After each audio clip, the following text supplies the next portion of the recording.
Hey guys, welcome to another episode of Consult ROI. We've got a special episode in store for you. This guy's been a longtime friend, and we've done business deals together. So, I guess we're on a first name basis at this point. But we're going to kind of get into a few different topics here. So what I'm going to do is if you're new to the podcast, what we're talking about is just how we can provide the ultimate ROI or return on investment in your life, however that's defined. It doesn't have to be just financial. So it's easy to think that everything's about money, but there's plenty of millionaires that kill themselves every day. So it's not just about that. It is about every aspect of your life, however that you want to define it, and actually getting the true fulfillment in your life. So it's looking back deep into what you do, why you do things, and how we can improve that in every aspect of our life scope moving forward, and improve as people and collectively together. So without any further ado, Jonathan Fodera here. Just give a little bit of intro, like go into it, however you want to define that, kind of go into your background, why you're doing what you do right now, and then kind of go from there. Yeah. So interesting story. I actually started working on Wall Street, thought it was going to be, thought I was following in the family footsteps.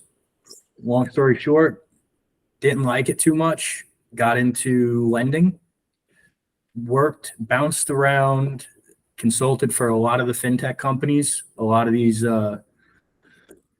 big financial institutions that are what you consider not banks, but finance and technology companies. Mm-hmm. And then basically got tired of making everybody rich and also shoving products down clients' throats that were not a fit.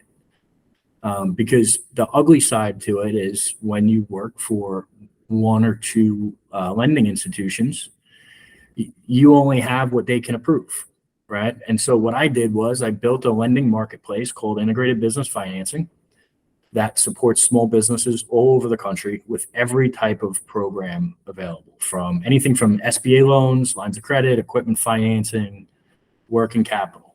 And what I do like about what you do is you actually teach some people and how not to over leverage.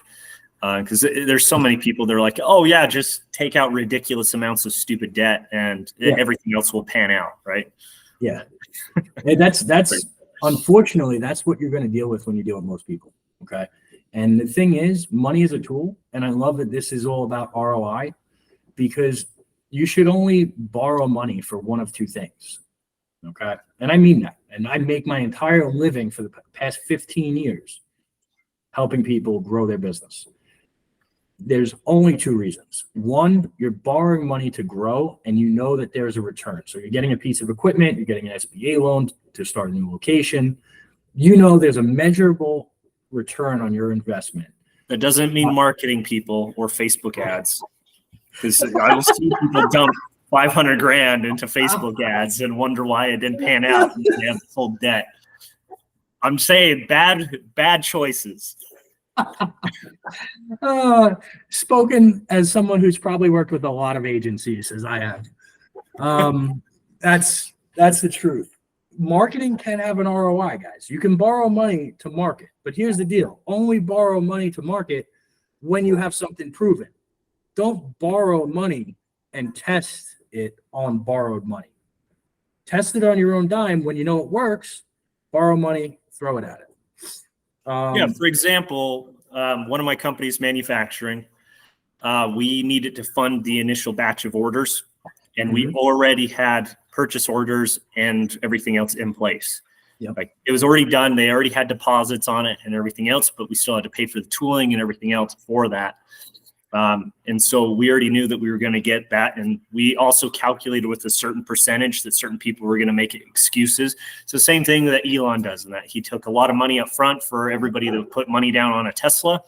He understood that there was going to be X amount of cancellations within that, but he still used that money to fund the tooling, to get the tools, research, and everything else to bring it to the market. So same type of concept in that. If you already have the proof of the marketplace, it doesn't matter how grand you think the idea is or your family thinks the idea is. Like until you have somebody actually willing to give you the money or write you that blank check, you don't have a business or anything else. So sorry, I didn't mean to interject. Oh, dude, I love it. I agree wholeheartedly. Like, have a proven concept. It'll actually be easy to borrow too. And then the other one, and I want to be very clear on this one, is if you know that there is something wrong and you need to fix it, okay? But here's where the the asterisk comes into play. Don't borrow money to throw good money after bad, okay? If you know exactly what the problem is in your business and you know that X amount of money will solve it and it won't happen again, that's when you borrow. You always want to borrow with the intent that it's either going to help your business grow or it's going to help you get out of a certain position. Okay. Great example. Your accountant messed up. You owe 40 or 50,000 in back taxes. Once you clear that, you're smooth sailing. Yes, that's something you can borrow. But your revenue has decreased or gone down for 6 months in a row. You don't know why clients are not coming in anymore. And you haven't figured out or narrowed down anything. You shouldn't be borrowing money if you don't have the solution in place, in store. Okay, you have to find a solution. Once you're certain that you have the solution, that's when you go borrow. All right, so what I've done, my company supports small businesses all over the country. And I love working with entrepreneurs because when you help an entrepreneur, it's not just helping that one person. You're helping his family, you're helping all the employees, you're helping their families, and you're helping the community that entrepreneur serves. And at the end of the day, entrepreneurs, all we're trying to do is solve problems better. That's it. Yeah, absolutely. And I think we are all trying to solve problems. And granted, you'll see this cycle in a lot of different businesses because usually what happens, and I find this consistently, is people will start in a booming economy. And so business is relatively easy, right? And then the economy takes a correction, which means that nobody designates their services as necessary anymore, or they'll designate it to somebody else that they have more faith in or something else. Like the person has been so used to burning every bridge and that with all these customers that they don't like, or being indifferent because it's been plentiful for them. And then when things go south and that, then they realize they don't really have a viable business, right? So downward economies and corrections really do prove the viability of your business. And I've had the pleasure of starting businesses in multiple different fields, and I've made the stupid mistakes in that, especially when I was first starting in that. I thought dumping money into marketing and ad campaigns and TV ads and all this stuff would work and everything. And it's like, oh, well, that's how I'm going to get more IT clients. That's how I'm going to get all this other stuff. But the reality is I didn't have the foundation in place to receive those in the first place. So because I didn't understand that was just their initial research, right? And just the initial phase that got people thinking about your business. But if you didn't have all the rapport, all the marketing material, the weeks or years of content that you had been posting and things of that nature, they just look at it as like, oh, hey, this is just a company that just popped up yesterday type deal. And it literally dismisses it. Anybody that's an ideal client, at least. And so that's why when I look at this, yes, it is a tool, and you definitely need to look at where the return on investment is. And if you are making decisions out of fear or out of calculated precision, right? Because I definitely feel that there is a difference here. It's the same thing for you, right? Because you'll have people that will have even great ideas in that, but if they don't have a track record in the industry, if they don't have any funds to show and everything, if they're a brand new startup and they have several car collections or something on the record, it's not going to happen, right? Yeah, you got to think when you're applying for any type of financing, they're looking at your credit, both business and personal, your time in business, your cash flow, and your profitability. And a lot of times, any company under 2 years struggles to get adequate financing because they haven't proven themselves and they haven't set up a track record. The other challenge is people mess up a lot of things in that first 2 years. They don't establish business credit, which can hurt. They don't establish. Sometimes it's Credit having. unions don't establish business credit, by the way. Like that was something that I didn't learn until probably at least 5 years in business. And that credit unions and a lot of those other smaller banks, they'll actually put all the business financing in your personal name. You're the personal guarantor. And so you actually need to go to a specific business person and like NAV or get your Duns and Bradstreet number, which a lot of people don't even know what Duns and Bradstreet is. They know who Experian and TransUnion is. The Duns and Bradstreet is essentially the credit for businesses themselves. Do not go to NAV, by the way. Okay. Yeah. No. So the reason you don't go to NAV, and I want to explain this to you, is because they'll sell your information for starters. Exactly. Your information is going to get sold and passed around. Same thing with those tools and that, like all the Rocket Money and all these. Like I can go down the list and that it's not Lending just Tree. Out, right? There's literally a list like this of even Robinhood and all these other institutions. They can provide that app for free because they are selling your information and they're also selling your buying habits. They have direct access to your funds. They have direct access to everything else, and that's what they're basing it off of. And they know how much they can extort off of you being based on your buying habits. That is the truth. That's the ugly, ugly, ugly truth. Okay, so the easiest way to go and set up your business credit, go to Dun & Bradstreet. Make sure you have a business email. Like, hey, it's Jonathan at Integrated Business Financing. Business email does not mean your business name at Gmail. It means that you have like your name or sales at. So in mine, I have sales or service at compacab.com or comp ITAV or computers IT audio video systems, right? He has Jonathan at integratedbusinessfinancing.com, which is kind of a mouthful. No kidding. It's all ROI. Yep. And then what I would tell you guys, you have to have a business phone number, not a Google Voice number. Okay. Don't have a business address, even if it's your home.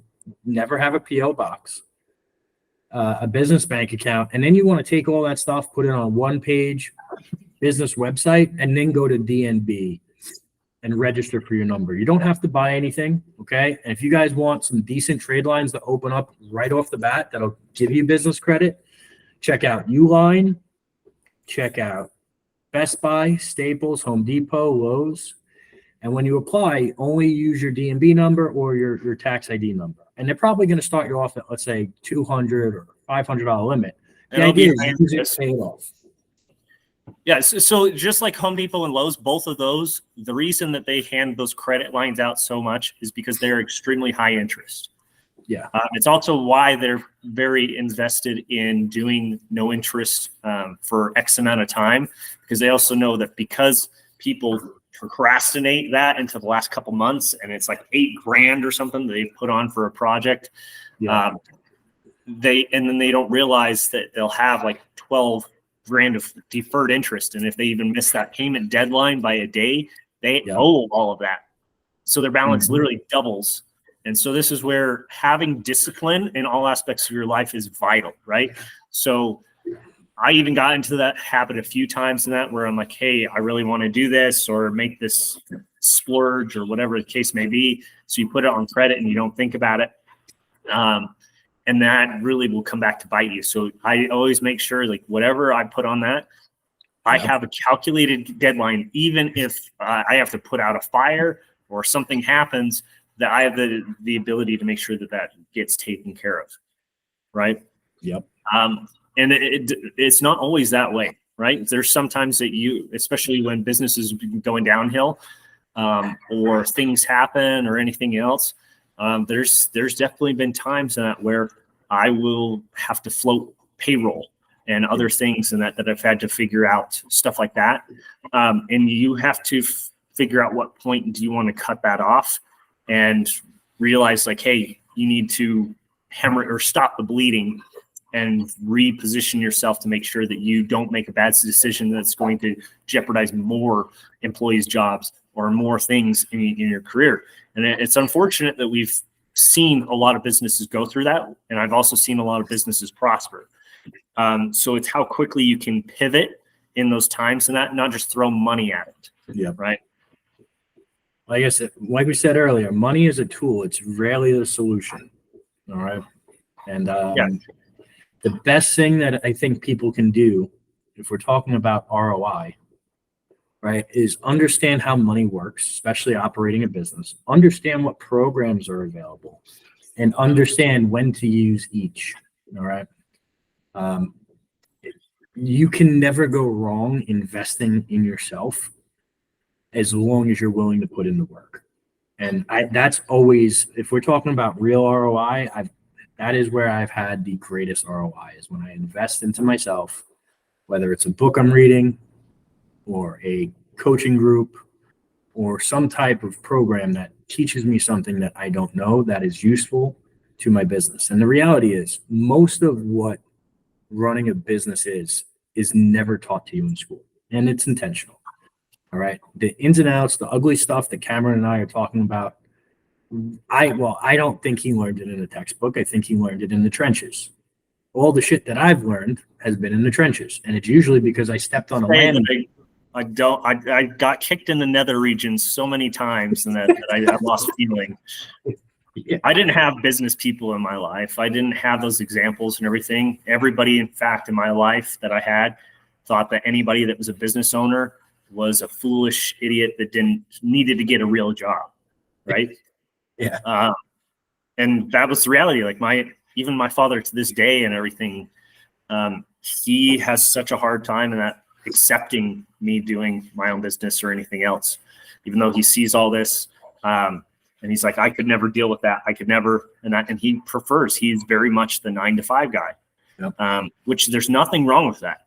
There's some people that honestly, there is so many times and that where I wish I could shut off my phone and tell every single client to fuck off and that you can, if it's not important in that, until I'm clocked in tomorrow morning. Right. Yeah. I'm not getting paid for this and that. Don't bother me. Right. But that's not the reality. It's business ownership is 24/7. You don't always have that luxury. Sometimes and this is the biggest misconception, is when you're a business owner, you can make your own schedule to a certain degree and schedule things, but it doesn't change that if you live your life like that, and if you don't realize that things need to get done regardless, it's going to backfire. It's going to hurt you. It's going to shut things down and that. And it is living your life like most people won't and refuse to do, so you can live your life eventually like most people can. It is putting a lot of sacrifice and hard work up front. It's not easy. Even if you look at like Ed Mylett, great example. He had lost pretty much everything before he became a multi-millionaire and started owning his own island and everything else. He was literally on the verge of absolute ruin, right? Almost destroyed his whole life. It's the same thing with Tony Robbins.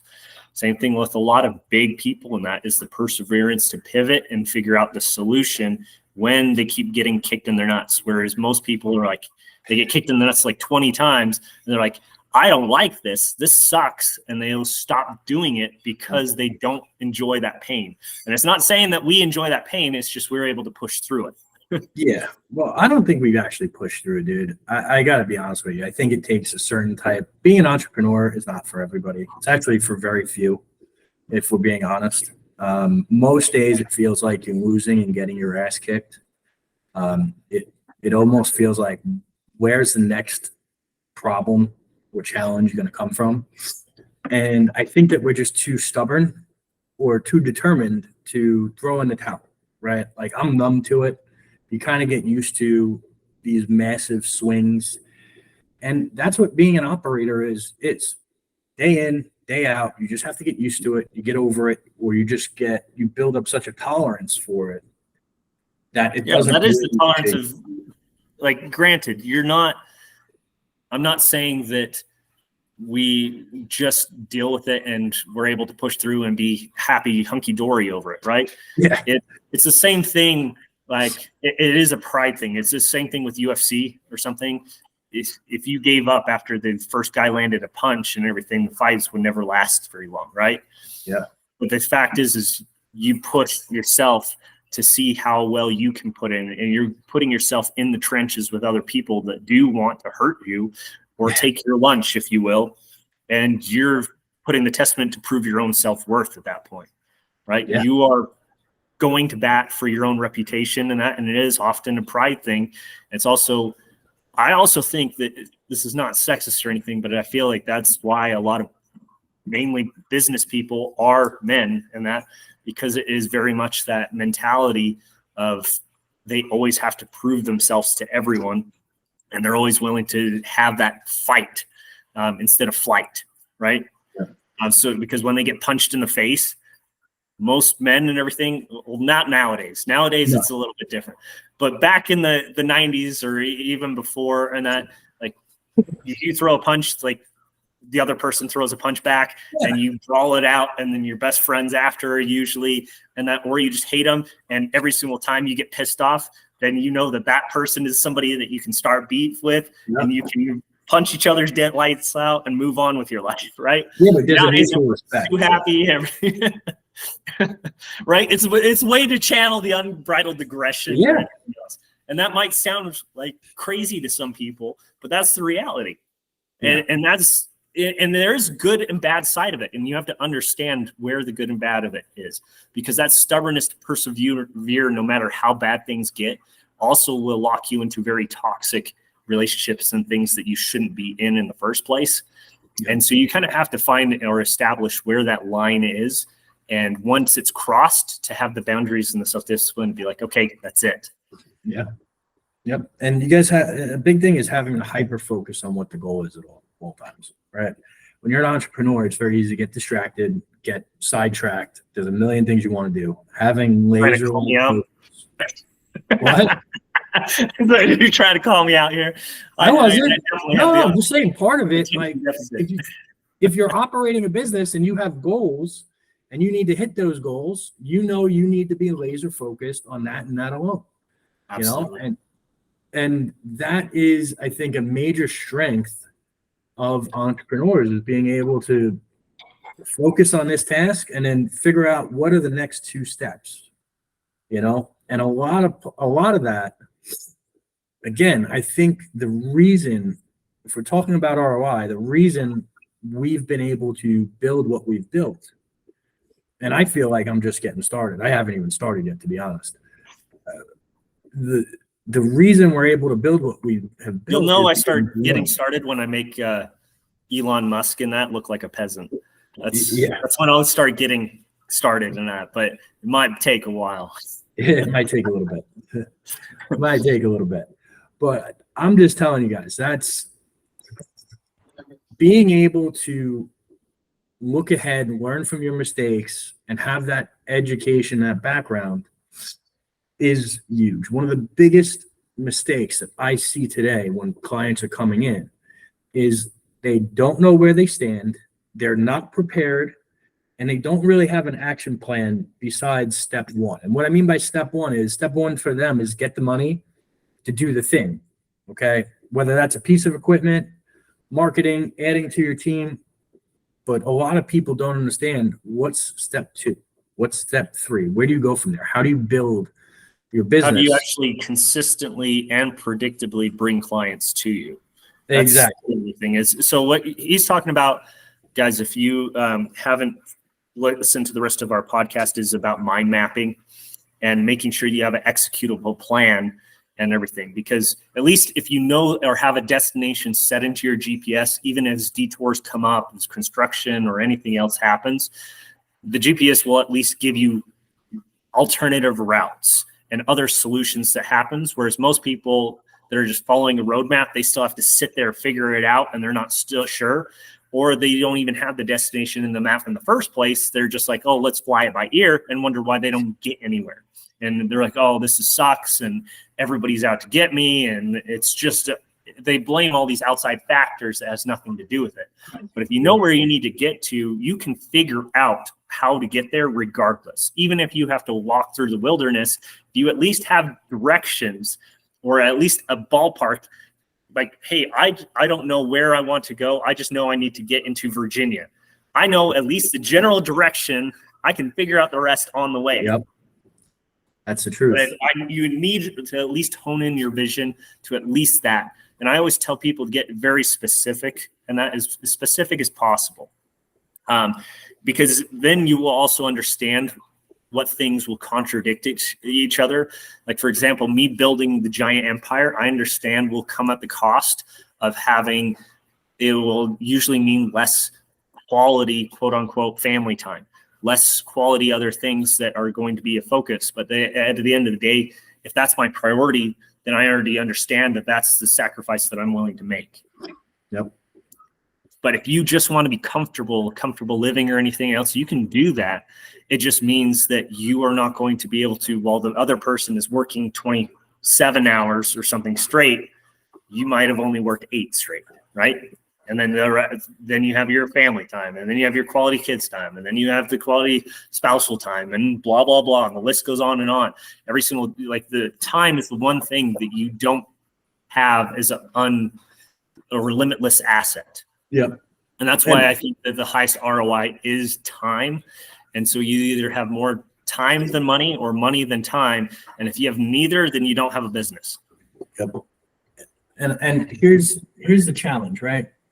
When you're going through this stuff, guys, would you rather be the guy that's putting in 80 hours a week for, let's just say, a $10,000 a week output? Or would you rather be the guy that puts in 50 or 40 and gets 12,000 or 20,000, okay, as in terms or measure of output? And the reason I say that is because having the right education, having the right plan, having the right steps, and knowing how to fit all those pieces together, okay, is vital. You don't always, like, yes, it's great to try new things, and most of what we do is learning by trial and error. But there are certain things that you guys can do. Learning about financing, learning about growth strategies, learning about business credit, learning about marketing, right? All of these things are things that will actually measurably move the needle for your business and potentially avoid. That's the biggest flawed logic too, is understanding, like, people have always condemned people that are jack of all trades like me or something that are learning. But the fact is because I've been willing to learn and step in, and learning really is one of the most vital skills that you can have. Because if you don't understand, like, financials or accounting or finance or how loans work or how contracts work or how balloon payments or other things work, then you can get yourself into a bad situation, and you can only blame yourself, because at the end of the day, your name is on that dotted line. Yep. Nobody else's, it's your name.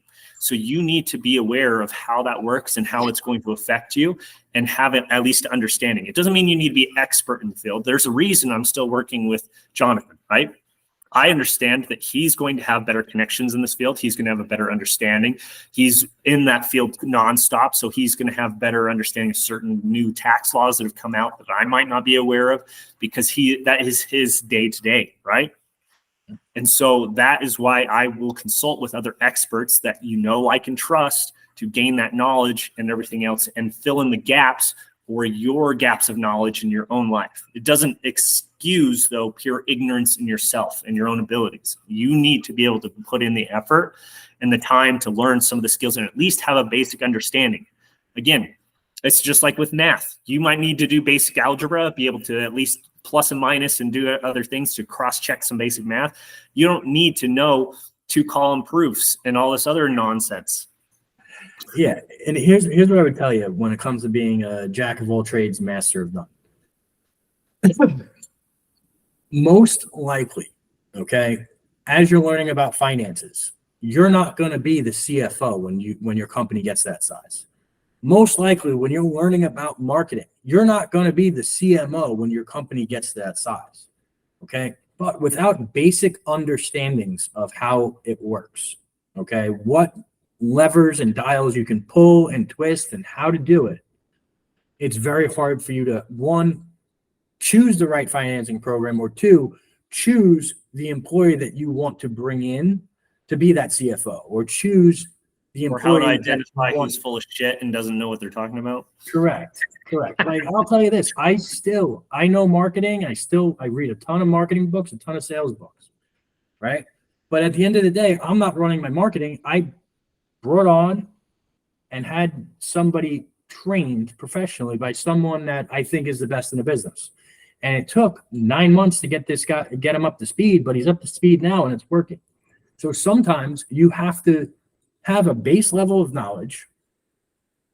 You have to have the patience, and you have to have the capital put in to make these adjustments in your business work. And without that base level of knowledge, you're kind of just throwing shit against the wall and hoping it sticks.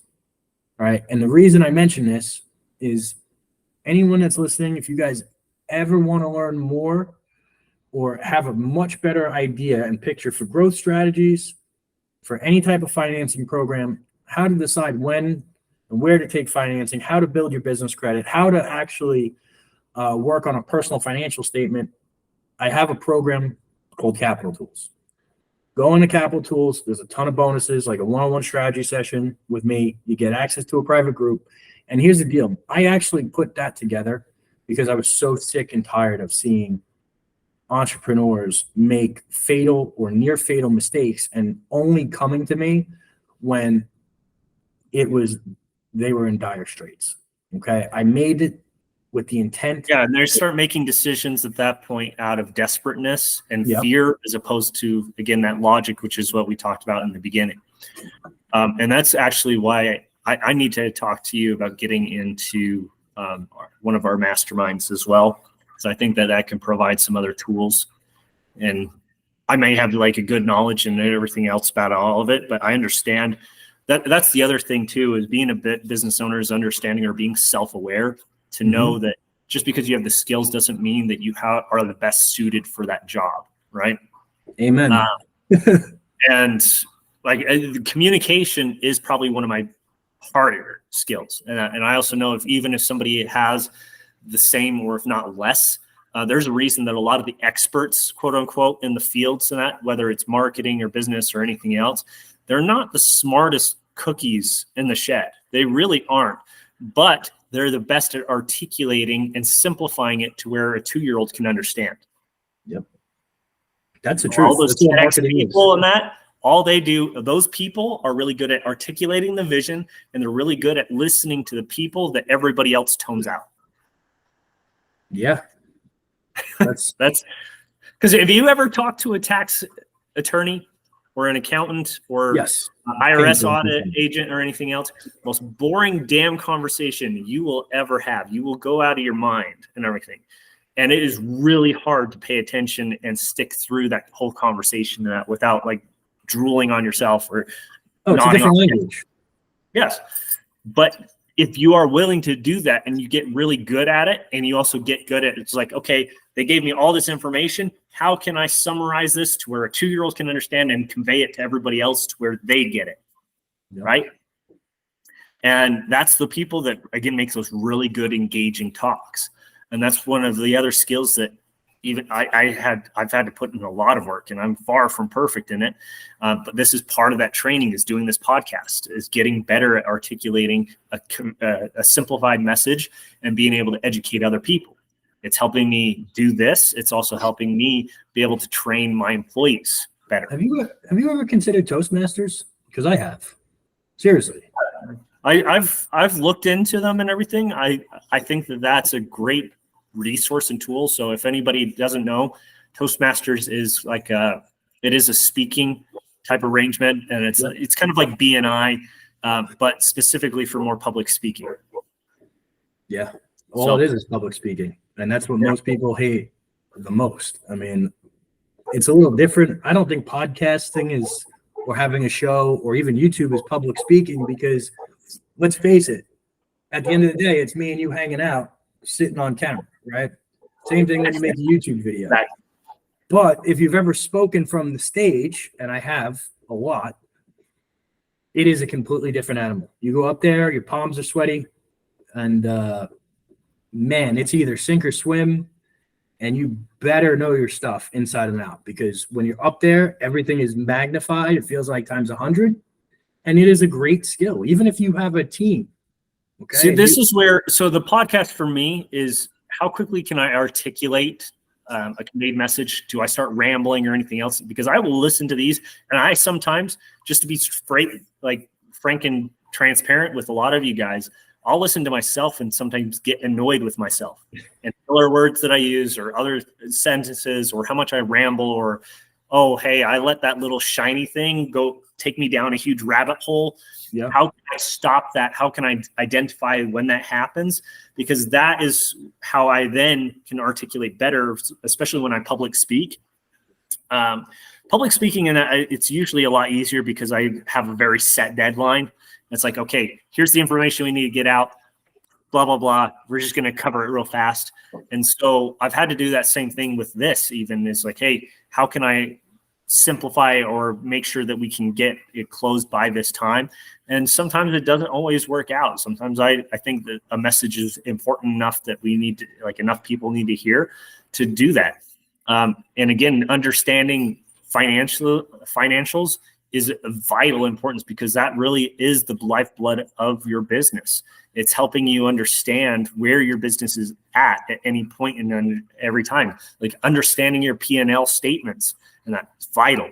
Also understanding what you can, what your EBITDA value is, and how to increase that at all costs, which means that you are getting more write-offs. You are paying as least amount of taxes as humanly possible, right? All these things are very strategic growth, but people like Jonathan can understand is like if you have a really high EBITDA value and you still are claiming negatives or showing a break even on profit, that's great. Because at the end of the day, they can show or add in all those deductions and everything else and still show a lot of substantial revenue and cash flow for the business. And that's really the most important key for something like that. And they know that you pay your debts on time. They know you pay in advance. They know all these other things. And if you don't have that, but especially there's a lot of businesses out there that it's great because they pay all cash. Well, still pay it off all cash and everything. You set it off to the side and then just show that debt. It's the same thing that a lot of the bigger corporations will do. Like Apple will take out an $80 billion loan or something at a fraction of a percent that they actually end up getting paid to take. Even though they have cash sitting off to the side, it's a leveraged debt and everything that they're showing on the books for write-off purposes. Yep. But they have the cash that they can pay it off at any time. That's how they can pay multi-billion-dollar loans and not go bankrupt and belly up. So I want the same stability for any of you that are listening to this podcast. If you can understand these concepts and get this financial discipline in your life, that is going to be a great ROI for you. So anything else you want to add to that, Jonathan? And that I know that honestly, man, I think we covered it all. You asked great questions. Yeah. So what would you say, just to finish out this, and that what is, I know we've talked a lot about ROI in your business. What is the greatest ROI as far as your personal life? Anytime I get to spend with my kids. Kids? Yeah. Anything that I can sit at home and just hang out with my family or have an experience with my family, that always has the greatest ROI. Like right now, Saturday, I have tickets to the Lightning and Rangers, taking my youngest. He's going to have an absolute blast. The next day, I have Bucks tickets and actually New Year's Eve, Bucks tickets, and I'm taking my oldest, right? I just started a business, or I'm teaching my son how to start a 3D printing business so he can actually learn what matters and what actually happens in business, which he won't learn in school. And so those little projects, man, I got to tell you, that has the best ROI for me. It's the most fun. And it's truly how I unwind from running a fairly large business. And I think everybody needs at least one, if not two, constructive hobbies, okay, where you can learn, you can be active, and you can push yourself aside from running a business. Because running a business, if it's the only thing that you're doing, it's very, very easy not to get, I don't want to say burnt out, but to get spent. So I would just say, if you're going to be a serious operator, be present where you are, but understand that you probably want one or two hobbies and you need to tie it all together with a why. My why is my family. I do everything for them. I want to build a legacy for them. And that's the bottom line. So if you run a business, having that why to tie it all together, there's nothing more important. Absolutely. And I think the great skill too with that, because not only do you get to spend quality time and you get to teach them a skill that translates into numerous different aspects of your life, but it also you get to see their progress and them make the return and them light up. That provides a immediate ROI in that sense. And it puts fuel back in your tank, because that kind of fulfills you to see other people making that progress and everything else, which is, again, part of this, that it is kind of a selfish desire, even with this podcast, is because when I get to see other people be like, hey, thank you. And I can't believe how much this helped me. I can't believe I was stuck there and I was beating my head against a wall and I wasn't sure what to do. And you gave me that clarity I needed. Like, that's absolutely a huge ROI, right? But at the end of the day, this is all tools and resources to help us out with our own. It's a tool, and this helps numerous different ways. A lot of people are, well, how does this coincide again with a tech company and a manufacturing company and everything else? It is a lot, but each one has a very specific focus that it helps fulfill a lot of different areas of my life. It's the same thing with Jonathan here. A lot of his businesses and other ideals in that help him fulfill him in other aspects, and it even helps his kids in their passions and their fulfillment and their success and everything, and for life in general. So that's a great note to end on. Jonathan, if they need to get a hold of you or would like to learn more about you, where can they go? Easy. Jonathan Fodera, Fodera, on all social platforms. So LinkedIn, Facebook, Instagram. And then if you want to check out our YouTube, it's Integrated Business Financing.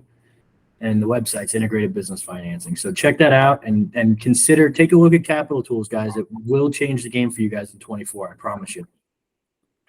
Absolutely. So, all right, guys, I appreciate you guys sticking with us for this full podcast. I hope you got a lot of value, and I'll try not to massacre your name next time.